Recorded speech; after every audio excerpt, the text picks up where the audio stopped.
Well, this is Saturday afternoon. Thought, well, I might as well get on here and talk a little bit. And as you can see, yep, I'm out here in my garage. No, my wife didn't chase me out here. I came out here because I felt like it. Okay, what's first on the agenda? Well, I was going to say I'd go over a bunch of comments on my channel, but I thought there's one I seen in particular. Kind of tickled me a little bit. There's a person on there calls herself Sandy, and decided to bring up my name on there multiple times about flip-flopping. And yeah, I've got a reputation out there, it seems like, for flip-flopping. I wonder where that come from. But I thought I'd give you a little explanation of what it probably came from. Way back when I got involved in this, I had been watching Jeremy's channel.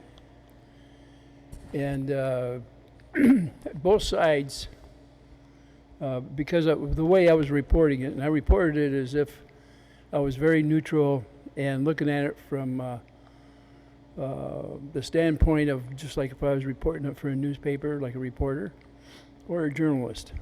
And it didn't take very long before, as I was going through it, of course I had negative and positive comments for both sides. But the major thing was that I was a little worried about a thing called the First Amendment, because it's very important we're able to keep our freedom of speech. And because of that, both sides had me kind of wondering which one is going to mess it up the worst.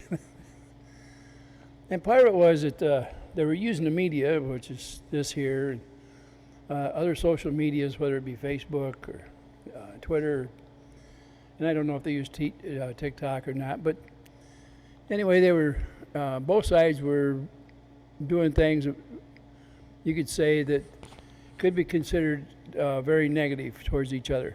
And I understood it because you're talking about a neighbor dispute. So both sides are going to take shots at each other. And then pretty soon it becomes reactionary, and then you say, well, which one's most at fault here? Who wants to get out and who wants to continue? And it was coming to me pretty quickly about the continuance of it.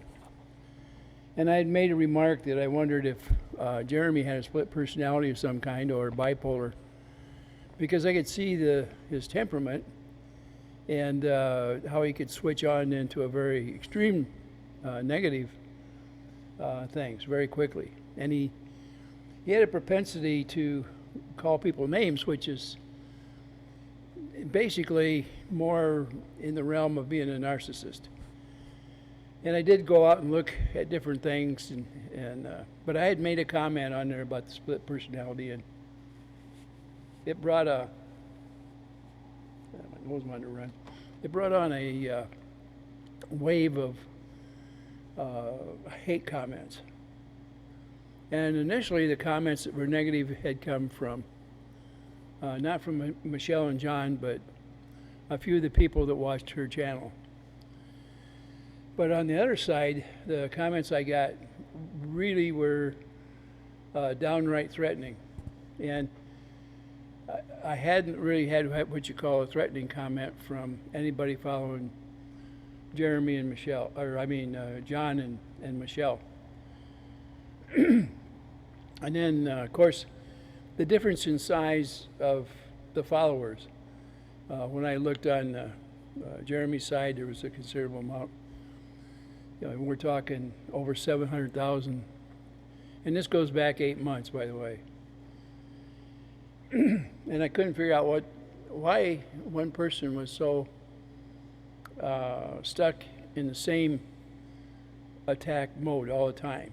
And as I looked at it closer, because and both, like I say, both sides, people said you need to look into their backgrounds, and of course I did. And when I looked into Jeremy's side, I had seen some things that were disturbing. Some of them were more of like a pattern of what was starting up in this dispute. And some of them were very disturbing. And I said that I wasn't going to repeat them because, well, number one, they were too negative. And I didn't have the documentation. And even though some of it I tried to get, some I was told that some of his stuff were sealed. And to this day, I don't know exactly what was sealed. But I did know he went through some terrible times, apparently with spouse and his children. And I didn't want to pursue things individually because sometimes you can cause a hurt that will never heal. And in family matters, blood is thicker than water. You get involved in the middle of one of those things, and normally you will end up on the losing end. Well, I probably should have spilled the beans on what I did see, because later on, his son actually came on, made a video, and it was a heartbreaking video, and it was a tearjerker. Now, like, I've got my own children. I've got 2 boys and 2 girls. Now, one of my boys has passed away almost 20 years ago. And my heart would be broken if one of my children got up and made a speech similar to that.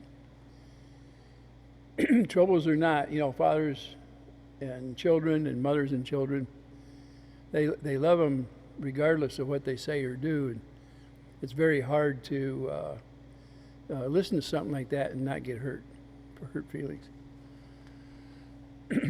But like I say, blood is thicker than water, so sometimes somewhere down the line maybe something like that can get healed. But we do know that there was some major problems there. And the heck of it is, on John and Michelle, they have a little, at the time, a four-year-old daughter. She's now 5.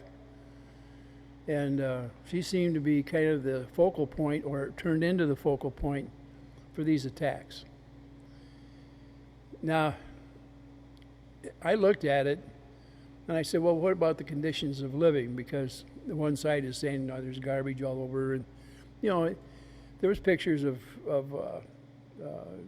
garbage, and if you're talking about, look more like vegetables, okay, and they were past their prime.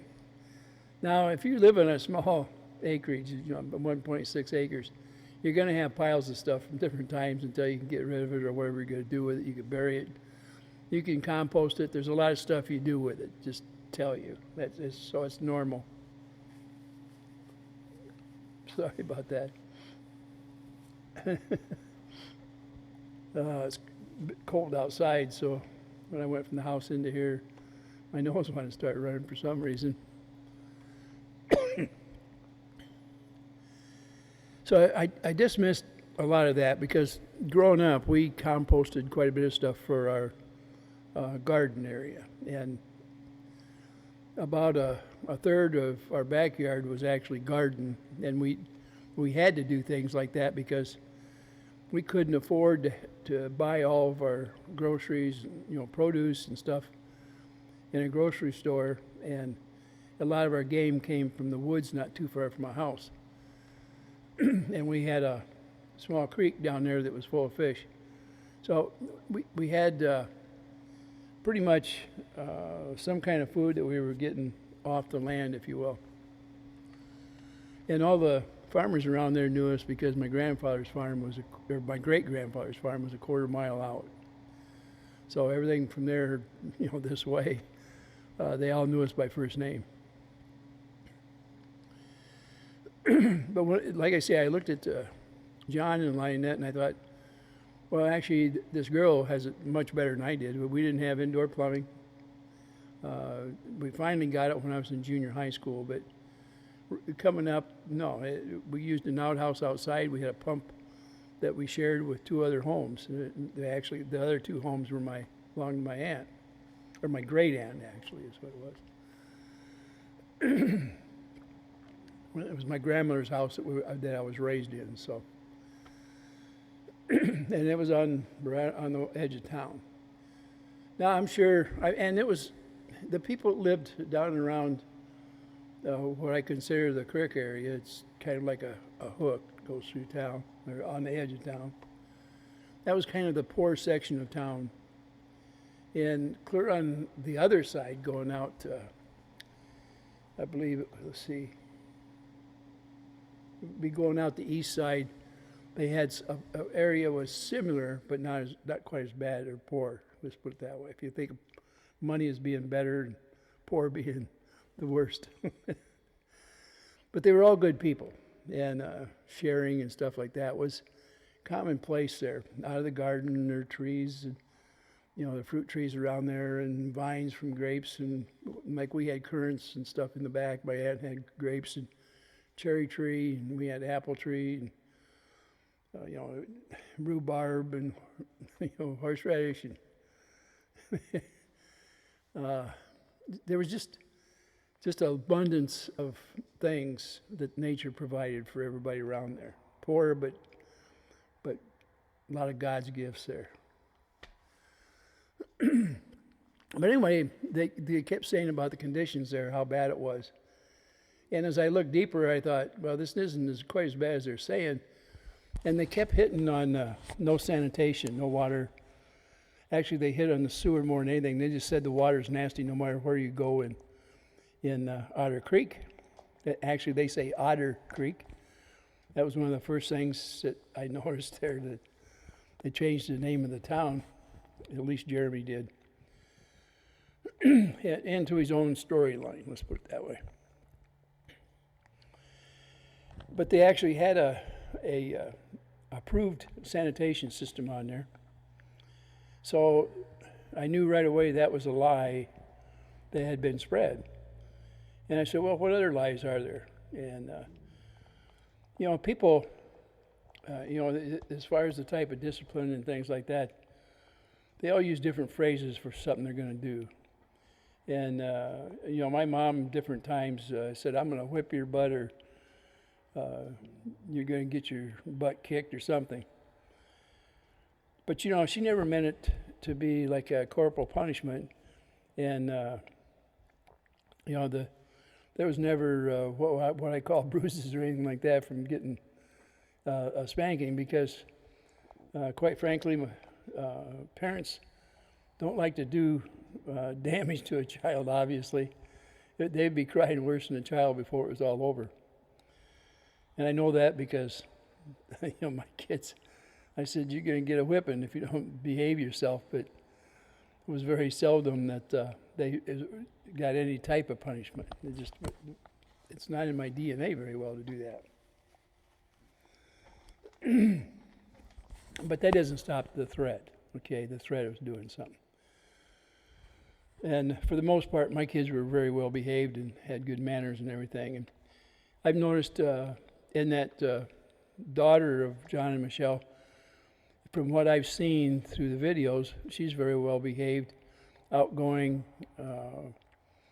very cute. I think that she has a good sense about her, and she doesn't look like she's behind in any way, mentally or physically. She's just a normal, as up to this month here or so, she's 5 years old. But I kept hearing about how developed she was behind, in the mental development. And that doesn't seem to be the case. So there's another lie. I also noticed that she's been turned in between 27, 28 times to CPS. And it seems to be a common thread with the different followers of Jeremy's channel about turning people into CPS. And in fact, one channel out there in California did it while he was online in front of everybody. And apparently, at least to this point, he got away with it. Even though he didn't see him, he didn't know it firsthand. He just made this report, and I'm not sure how a person does all that or even justifies it. It'd be pretty hard to do because you don't have proof. You have hearsay. In a court of law, if you walked in and said, hey, there's this little girl's got whipped and she's bruised and she's been abused and all kinds of stuff, and they'd say, okay, where's the proof? And at that point, you get in a lot of trouble in front of a judge. So without proof, it don't mean a whole lot. And after that many times, you can bet that there's not much to those reports. In other words, the people that are doing it through hearsay, not necessarily seeing somebody doing that. So then you say, well, can you prove she isn't? That's not the burden of proof isn't on me. The burden of proof is on you as the accuser. Okay? So I hope you understand how I'm sitting here trying to tell you or explain something to you, and you come on my channel and tell me, hey, prove it. It's not I don't have to. It's not my thing. You're the accuser, not me.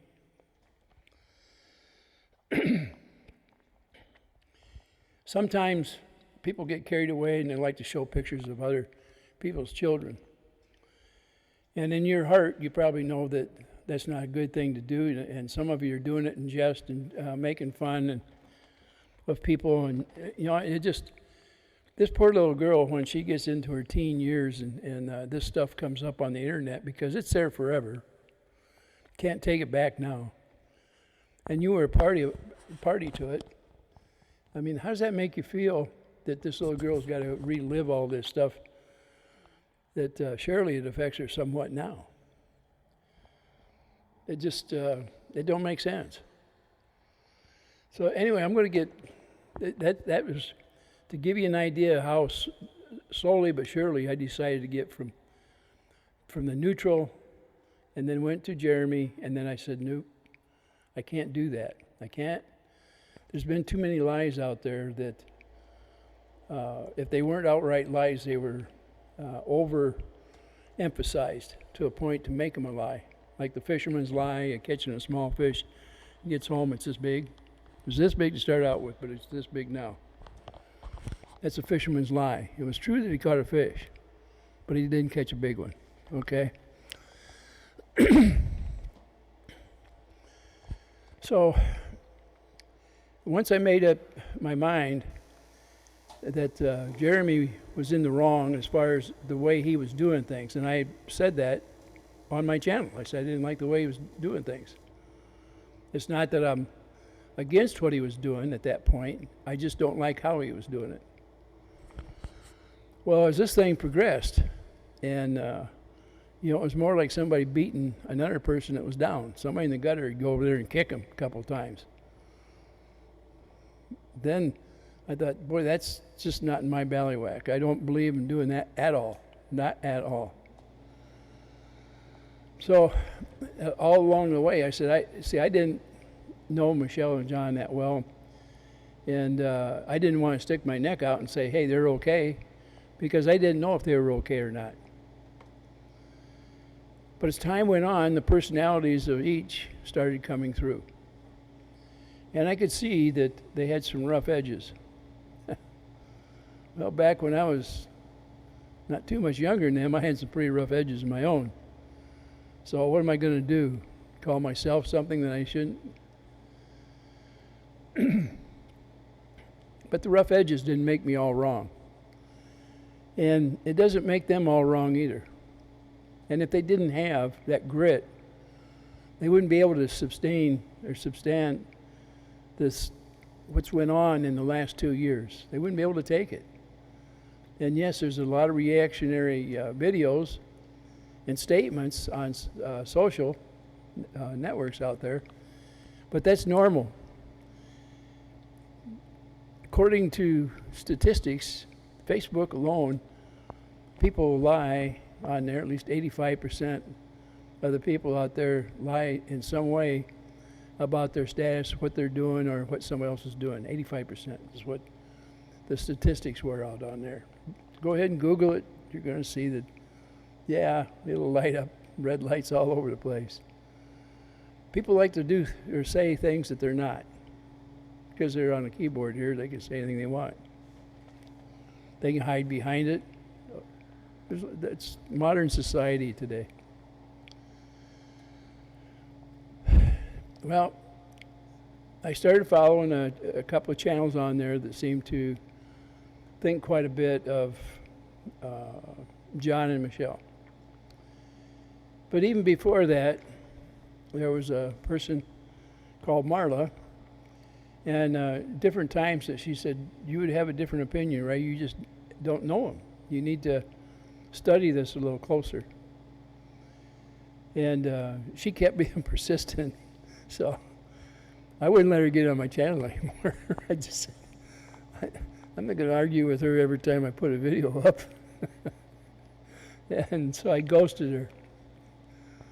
Now, I don't know if she realized I had done that or not, but since then I went back and I realized that was a big mistake, because she was friends with Michelle, and she was just trying to get somebody to look at it a little closer and understand that this person is not as bad as what I was thinking, and that it wouldn't hurt me in the least to be a little friendlier. So that part I did. And then John comes along, and of course he's got a lot of grit. And he carries this little bang stick with him, and which is his right. You know, stand your ground in Florida is legal. And then after a while, I realized that those people are going through threats on a daily basis. And I said, you know, it's not right that they have to go through this.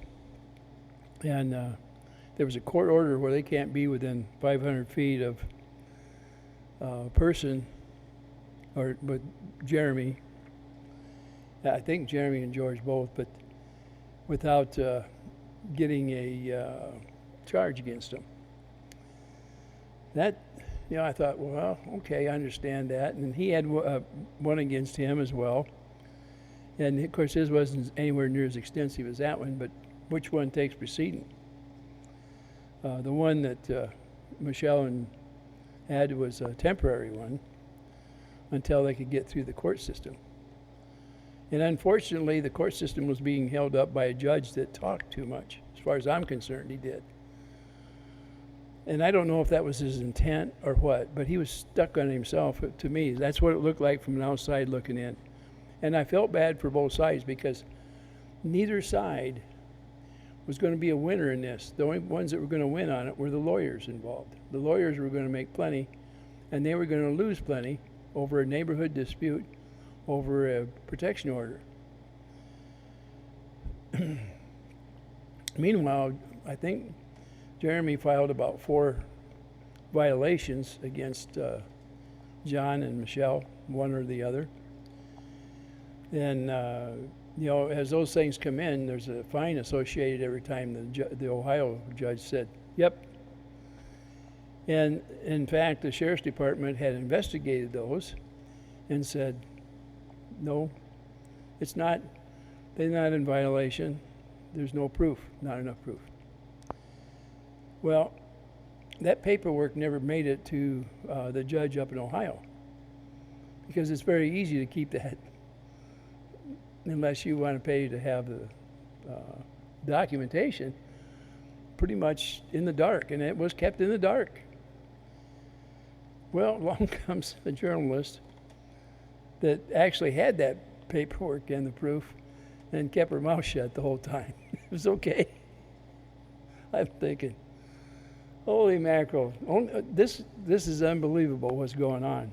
Well, each time Michelle and John was getting hit with this stuff, I realized how unfair the balance of scales was for their legal status. In other words, they didn't have the money, and the friends that they had chose weren't really friends. They actually were people that may have been laying in the bushes. Who knows? For whatever reason, they were getting nailed because of personal contact with their friends. And it's too bad. But, you know, how many times have you had somebody you thought was a best friend turn on you? And it always hurts worse than any enemy that can do that to you. And in this instance, those things were happening. I still wasn't positive that I wanted to do any backing to these two at that time. I was still more worried about the Constitution than anything else. And I'm not being selfish about it at all. I always felt the Constitution was very important, and to protect it is the best thing in the world a person can do. After all, that's what makes this country so strong. But then some of the channels out there started airing things out, and they're putting real documentation out there. Not bullshit stuff, real documentation. And I looked at it and I realized how much work was going into doing this stuff. And it just so happened, Two Leaves in the Pod happened to be one of the channels, leading channels that I seen out there that had the truisms. And they weren't afraid to put it out there, and they weren't afraid to call a spade a spade. And that takes a lot of bravery. And all along the time I was getting these threats, at least every other video, maybe even a little more.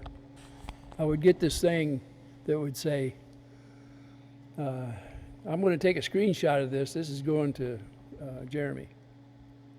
I'd look down at it, and what are you talking about? Because all I was expressing was my opinion or what I had seen. And once I seen the documentation, of course, I said, there it goes. As this whole thing unraveled more and more and more, I could see that there was a financial gain, as far as I could see, from Jeremy. And I did check the statistics out on his channel. And it's very easy. You can go on YouTube, and there's plenty of ways to check everybody's, including my channel. You can look at my channel on there for statistics for it.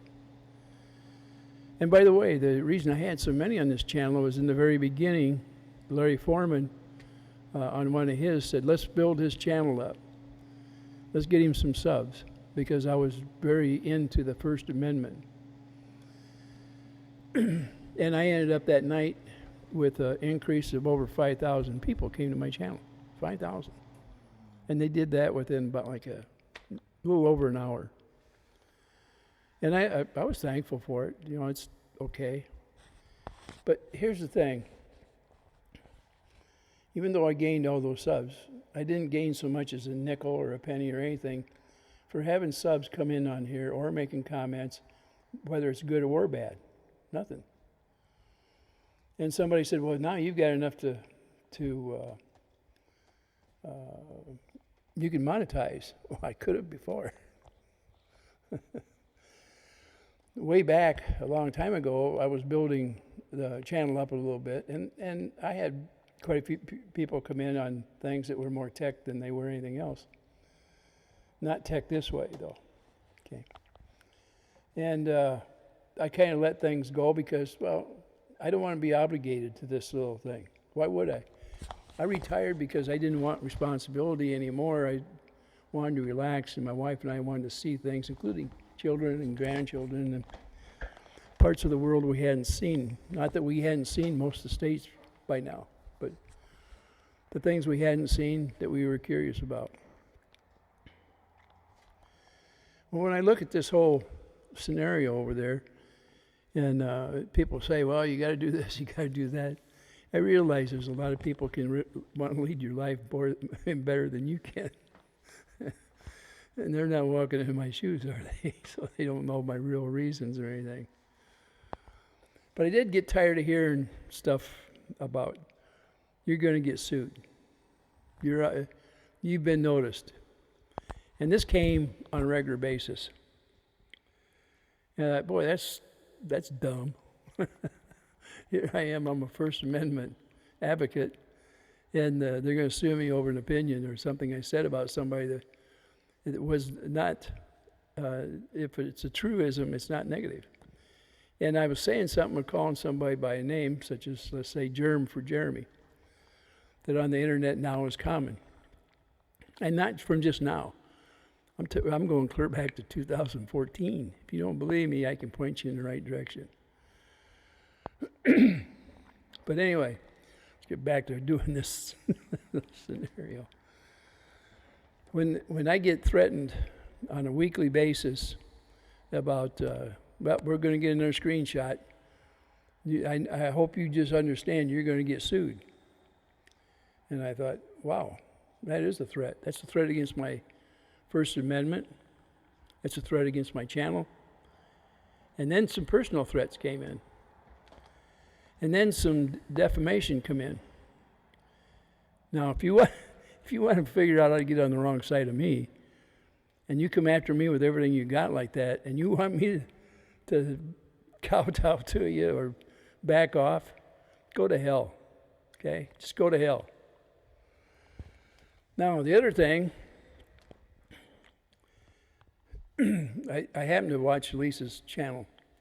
Now, she was up last night and through this morning, I guess until 4 in the morning or something like that. Anyway, I usually go on and I see what she's up to, because she usually has documentation on there. And indeed, she did have some on there. And here's a statement from Jeremy on that document that said he's going after everybody that ever made defamation innuendos towards him, which he called everything. And he does it all the time to everybody, by the way. He gives them names. You know, you all went through the scenario of Russ the Sus and Don the Con and Mary Mathescary. And I mean, I want you to think about it a little bit. You're in a town of 100 and you start giving people these nicknames that are derogatory in nature. What do you think that does? Gee, come on. And I looked up to see. That was one of the signs of a narcissist, by the way, is using stuff like that to go after people. And I thought, now I'm starting to see what this guy may be. I don't know if he is. I'm not a psychiatrist. But I'm just saying, if the signs are there, and you can look them up at any time you want to, you don't have to listen to something, I would say, because, like I say, I try to give my opinion on stuff. And even though I started out neutral, I was getting some things that were semi-hate from both sides. And the fact that I drifted over to John and Michelle, you could blame that on Jeremy, outright. I'm just telling you, I don't like bullies. I don't like the way it was handled. And that's because I'm not that way. I don't do things that way. Now, last night, this morning actually, when I looked at this video from Lisa on Two Leaves in a Pod, in the comments, I happened to notice somebody named Sandy. Now, Sandy's up there saying, she's seen me flip-flop too many times back and forth. And I'm thinking, back and forth? It was a slow progression from Jeremy to John and Michelle. Going from neutral down and looking at the information I was given and making an evaluation as I went, saying, hey, here's a problem. Both sides, I said there was a problem. And then I didn't like the things that Jeremy was doing, so I called those things out, said what I didn't like. And I was getting blasted on a regular basis. But not anywhere near was I getting blasted from the people following John and Michelle. They didn't have as much hate in their heart for some reason, is what I guess what I'm thinking. But I don't know that for a fact either. I just know that there was less people there raising Cain with me. Now this Sandy, some of her remarks, you could tell that she was more, I think, for Jeremy than John and Michelle. That's the way it looks at. But she was picking on me in particular because she called me the flip-flopper, flip-flop, flip-flop. And the only time I've really heard that much was off from Jeremy's side. And they were worried about me from the very first when I started reporting on it, because I was reporting both sides. And as it changed through my different videos, then I was flip-flopping, is what they're saying, because I called the good and bad out of both sides, the way I looked at it, the way I see it. When I look at it from now and looking back then, I can see the progression or the journey of what it took to get to the point where I didn't feel what you call right about continuing thinking that John and Jeremy were such bad people. I'm not saying they're perfect. I don't know of anybody that's perfect. But I can see that their progression from, becoming more and more like a person that is okay for a neighbor is not so bad. At first I said, I didn't say I wanted him as a neighbor. I don't want him in my supper table or anything else. I believe that they have a right to their life. Well, I can tell you, it wouldn't bother me in the least if they were my neighbor. I wouldn't care. They have a fence up. If I don't want to listen to them, I don't have to. If I didn't want them on my property, I could say goodbye. Go. It's not a big deal, okay? They have plenty of acreage, and they're not asking anybody to kiss their butts for them, and they're certainly not going to kiss yours. They have too much grit for that. They want a life of their own, and there's a lot of good things they do. And even before we got here, regardless of what they did before they got to Otter Creek, there was good things in their background as well. It doesn't matter how many times when somebody's been married or what their status is today. I mean, my goodness, I believe in marriage, quite frankly. And I've been married to be 62 years in another, the 17th of this month.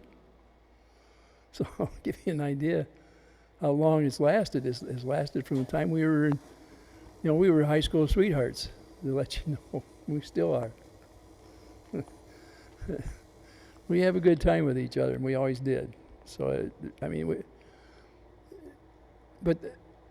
Jeremy gets on there and talks about different things. Well, this guy, he apparently either doesn't believe in marriage, or he doesn't have enough respect for a woman to marriage, or he doesn't have enough respect.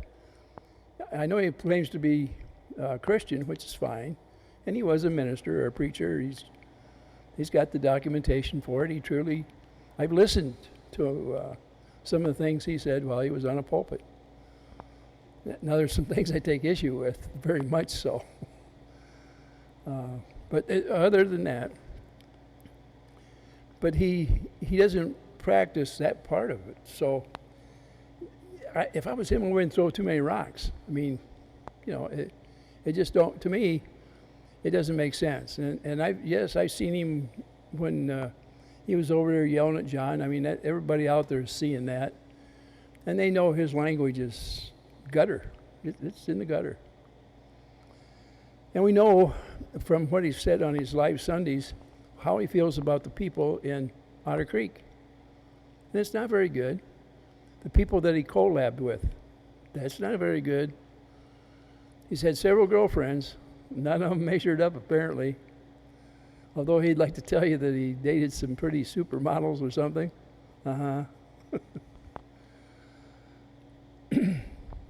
So what is the problem?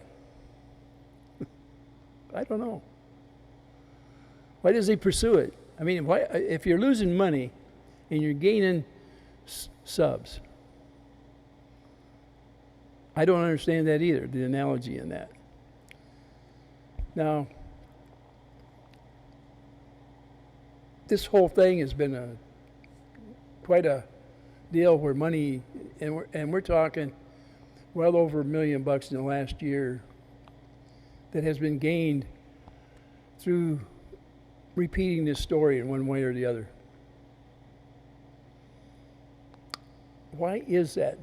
Do people like to see heartaches and neighborhood disputes and how you get down there and gravel right in the mud and the dirt and both sides throw rocks and you're in there throwing rocks too? Do you really enjoy all that? There's a lot of people that have paid a lot of money out to watch this scenario. Now, it's been a while since I watched any of those other channels all the way through. For one thing, it's the same old when you go through there. They're bringing stuff up from months ago. The same story is getting wore out. Well, that's because they've run out of new fodder, but I wonder who is next and what's next.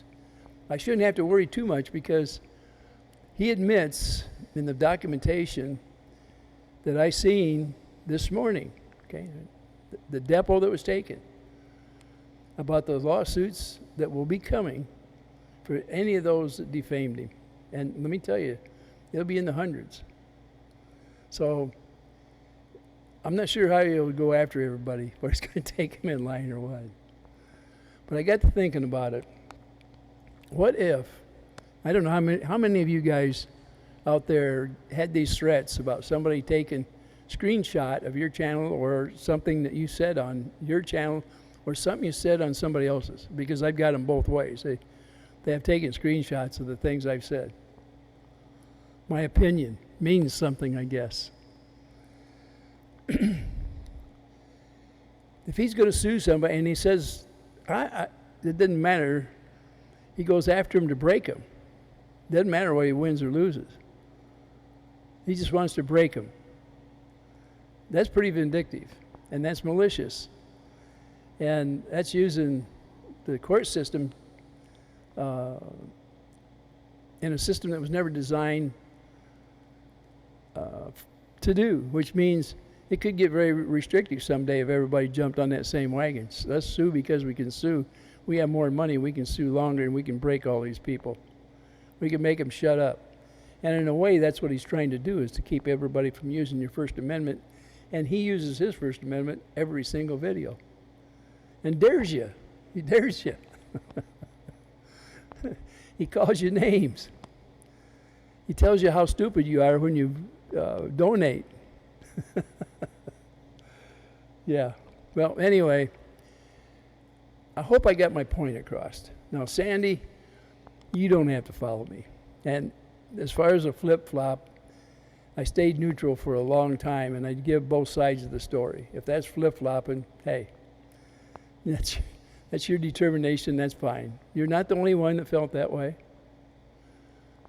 And I was very careful about as I progressed, because I wanted to see proof, and I found the proof. I found every bit of the proof on 2 leaves in a pod.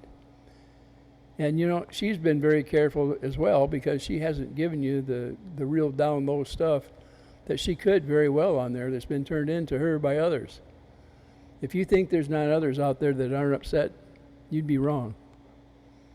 And like I say, when I looked at his background, it was very disturbing, and that was when I said, I can't do this. I cannot stay on this side. To me, it was very immoral. Not just because I'm a Christian, but because of the way I lead my own life. I just couldn't see following somebody that was that way. Like I say, he does things differently than I do. I could care less that he has a channel. I could care less that he makes good money. As far as for Sandy out there, I have never tried to build this channel up into anything other than what it actually is. And I have been asked by YouTube to go ahead and apply for the partnership that they call and joining YouTube and making some money. Now, YouTube puts all kinds of advertisement on my videos. And the singing ones are, because I don't own the songs or the music, are taken by others that are responsible or have the rights to those songs. And they allow me to sing them. And there's no problem. Like I say, those are all, and it's in in my statistics, it's in there. So there's never been a time where I've made so much as a nickel off this channel. But I run across a lot of people just like you, Sandy, that think I can't make my mind up. And the fact that I look thoroughly into the background of people that I'm going to be around, and you think that I'm being fooled maybe by some of the things that people say or do, but believe me, I'm not. I try not to spread any rumors about someone. Now you, in your flip-flop analogy, maybe you better go back and look at all the things I put out there in order. Okay, look at the channel as it progressed. Yes, I started out with Jeremy, and mainly because of the First Amendment to our Constitution, freedom of speech. Because I think it's one of the most important things in a week you have. And you are using my freedom of speech against me. What is wrong with you, Sandy? Don't you believe in the freedom of speech? Or just can't you listen? Have you drank so much Kool-Aid that you're going to bring it with you as a guest of our channels? The fact that you came on my channel and then said you don't want to be on my channel anymore, you think that upsets me? Not in the least. I have never said to anybody, you need to stick on my channel. I have said you can listen and you can go if you don't like it. Not a big deal. Not a big deal to me, but for some reason you think it's a big deal because you did that. I'm here to tell you, Sandy, you are not the only one. Most of the people that come on my channel, not most of them, but a good share of them came from Larry Foreman, the DUI lawyer. That's where they come from. His things that he does are completely different than mine. The common thread that night was Jeremy's channel. That was the common thread. Now, I had sent some people over there to the DUI channel, and that's why he wanted to reciprocate, because I had sent some people. Since that has happened, people have jumped all over me because of my belief and my opinions, and a good share of them have left. And I get all these little cat calls that say, see what happens when you don't, when you change sides? Okay.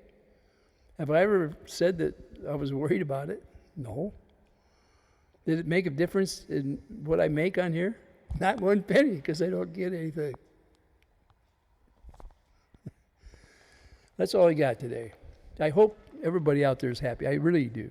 I'm not just saying that to you. You understand, most of this out here is, for people, it's entertainment. Now, the fact that I give you some peanuts, if you will, that's knowledge.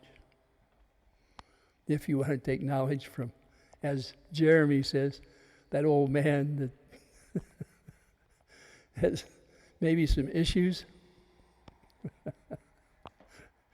you should have my issues. Because in this type of, when you reach my age, if you've lived a good life, you're going to be very happy with what you've built around you, because you've made a world into a world that you're very comfortable in. And I'll have to admit, my wife is more than 50% of it.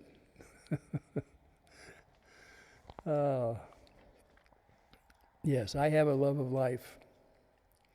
So for all you people that tried to knock me and make fun of the subs that have left, I'm surprised you didn't make fun of the subs that came on when they did. Because there's no disputing that Larry Foreman and I are completely different. And I don't dispute Larry at all. I think he's intelligent and he's articulate. Quite frankly, he probably, you would have a good time sitting down with him and having a beer or whatever it is. Now, I don't drink anymore, but when I drank, heck, I wouldn't mind tipping a few with him. I mean, that's the world we live in. I do think a lot of Lisa and Tori. I haven't heard much of Kendra, but I think she's got her head on right. And she seems very down to earth, quite frankly. I like Tori because she's a bulldog. Man, I wouldn't want her to tear into me. And Lisa, that big heart, what more can I say? She has things going for her that other people can only dream about. And that's the big heart. And she goes after something, she's going to accomplish it. She's one of those doers. And you should be happy she's on this earth because she's what makes this thing go round. You know, she was around the entertainment for quite a few years, and apparently did a pretty fair job because she has nothing but fond memories of going through all that stuff, and that's great. Because now, when you get to my age, mostly what you have left is memories. Even though you're accused of not having anything upstairs, that's your inability for mental facilities or intellectual accomplishments are diminished. The day comes when it will be diminished. But right now, I can tell you, I can still add up 2 and 2. Do I need to go past 4? But the day will come where I won't be able to do even that, a simple task, if I live long enough, because we wear out the parts of our body, and even that thing up there. We can never be what we were, but do we really want to be? With that,